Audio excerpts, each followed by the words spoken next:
going on, you guys? Bearded Retro coming at you once again. Today I want to talk a little bit about my homebrew hack reproduction collection. Maybe talk a little bit about emulation because that's kind of a iffy subject in the retro game community. So, first of all, I wanted to say I am a firm supporter in people making reproductions, homebrews, hacks, provided they're not destroying the original cartridge. I know a lot of people will take a cheap, shitty game such as Top Gun or Hoops or something along those lines on the original Nintendo. They'll destroy it, they'll take the shell, they'll take the board, and they will put the new chips in there to essentially create the new game or the reproduction and just recycle, print a new label. I'm not really a fan of the productions being made in that way because essentially that's going to take a crappy game and start making it uncommon, and the price is going to start going up and up and up. And it's just not something that needs to be done. These games were created, they were made, and people want these games. Even crappy games. Some people out there are going for complete collections of things, and they need even those bad games in there to get their complete collection if that's what they want. Uh, all of the homebrews, hacks, reproductions I own, none of them are from destroying existing cartridges. They're all new cases made, new boards made, etc., stuff like that. So I am going to go through them real quick, give you my thoughts on them, and then maybe talk a little bit about the emulation scene, which is big yes or no subject. So let's get started. First off, my one and only Super Nintendo, I guess kind of it's a hack and reproduction in one. I'm not exactly sure what makes it what, but we've got Super, get it a little closer to the camera, Super Back to the Future 2. This is a game, it only came out in Japan. And here in the US, we got the crappy Back to the Future on the Nintendo. We got the crappier Back to the Future 2 and 3 on Nintendo. We got one for the Sega Genesis, Super Nintendo. They all suck. This game is actually pretty good. It is all translated, so you can read the entire story, which is always a good thing, as you know I prefer from my One Punch Man review. It is actually a pretty fun game. It is not the greatest game I've ever played by any means, but I'm still pretty new to collecting for Super Nintendo because I never had one growing up. I am just turned 33 years old about 2 months ago, and I have had a Super Nintendo for maybe the last year. So my collection is pretty small, and I'm not extremely familiar with the library, and it is expensive as hell to collect for. So, but what I do know, this not the greatest game on the system, but not the worst. I played so much worse. It is highly playable. The graphics are really good. Uh, it's fun. I would not put it anywhere near my top games of all time, but it'd be over the halfway mark if I put every game I've ever played in my life. It'd probably be ahead of over half of them. Uh, Definitely check it out. Almost every one of my homebrews, hacks, and reproductions I've picked up on Etsy. For those of you that know, Etsy is kind of it's almost like a Amazon, except it's more people with their own small businesses that do a lot of handmade stuff. So you can buy paintings and crocheted stuff and homebrews, hacks, and reproductions on it. So this one, it's a good. I think I paid about $30 for it, brand new. Well worth it. It's a good little filler title to be in your collection, and it's not bad to play at all. Next up, we are going to go with some of my Sega Dreamcast games. For some, I'm not very tech savvy in any way, shape, or form, which is why I'm doing my YouTube videos with a cell phone and a microphone for the most part. But Dreamcast, lot of games out there that people have made homebrews, hacks, reproductions of. I'm sorry if that gets old when I say it, but don't know how else to describe it. But some of them are a lot of fun, really good prices. Out of the three that I have for the Dreamcast, I paid between $15 to $30 for them a piece. So we'll get started. First one up, get it nice and close to the camera a little bit. The Splatterhouse Trilogy. You're welcome for covering my ugly face up so you guys can see that. But Splatterhouse Trilogy, essentially the excuse me, the TurboGrafx 16 Splatterhouse and the two Splatterhouse 2 and 3 for the Sega Genesis are on here. Not terrible. It's just mine. I don't know if I got a bad one or bad disc or what, but it just feels like the controls aren't quite as responsive as they are for the original games. So I think this was the $30 one, but at the time I bought it, whoop, a lot of glare. There we go. I really wanted to try the Splatterhouse games, and this was before I had my TurboGrafx 16, and before I purchased Splatterhouse on the PS3, where you can unlock the original games. This was kind of the only option I had, so I got it. God, a lot of glare. Sorry about that, but it's okay. It's the Angry Video Game Nerd movie that's going on in the background, so we're good there. But yeah, maybe not the $30. If you can find it for cheaper, I highly recommend not paying that price for it, but it's better than so many other games that have ever come out. Next up, we have Teenage Mutant Ninja Turtles, Raphael is Missing. Essentially, it is Turtles in Time with more enemies thrown in there, a little updated graphics, but it's the first level. It's the first level. I don't know if I got a crappy copy or if this is like a demo disc, but I paid $15 and I can play the first level of a game that I already own. Yeah, that doesn't make me too incredibly happy. It's still kind of a cool thing to just have in the collection because of it. But I was going to return it, but my niece, who was 6 at the time when I got it, she's obsessed with Ninja Turtles, by the way. She loved it. She would play it over and over and over and over, to where it took me having to take the controller from her for her to stop playing the same level over and over again. So, I mean, I guess I got my money's worth, so I guess can't really be too mad about it. 1 second. I'm dehydrated. Beer is amazing. I don't care what anyone says. Anyway, next up, it's going to be a really short one because I have not played this one yet. We have The Simpsons Quake. Essentially, Quake with some Simpsons audio dubs in it. I remember when I'd looked up a little bit of gameplay on it when I had purchased it, but I was kind of in a point to where the games I wanted were just too expensive, so I started going on Etsy and buying things that looked interesting to me. So yeah, I have not played it yet. I don't know if any of you guys have played it. Let me know if it's good or not, if I should waste my time playing it, or if I should just kind of work on trading it out for something different. But yeah, Simpsons Quake, it's there right now. Next up, we're going to go on to the original Nintendo.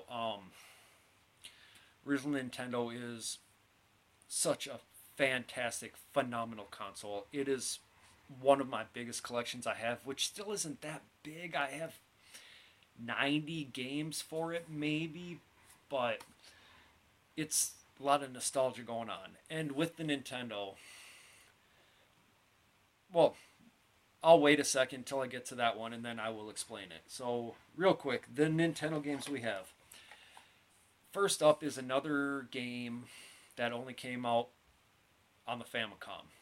We got the cartoon here, but it only came out in Japan. And I remember I was watching a Metal Jesus Rocks video with John Riggs, both which check out. Big fan of both of them. They were talking about a Famicom buying guide.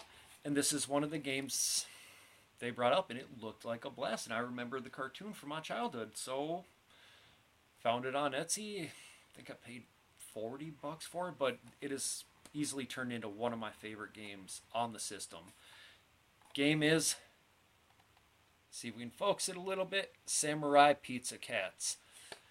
Samurai Pizza Cats, kind of a very much easier Ninja Gaiden almost way of describing it. You've got your different cats. You can go to the select screen, and each one does different abilities. One is much better at swimming. One can dig through rocks and stuff like that. One can fly for a little bit, and the other is a little faster than the rest of them. I think there's one more. I can't remember what he does for the life of me right now, though. But it's a game. This is another one with it only being in Japanese originally. This is all redone to where it's in English, and you play on the NES.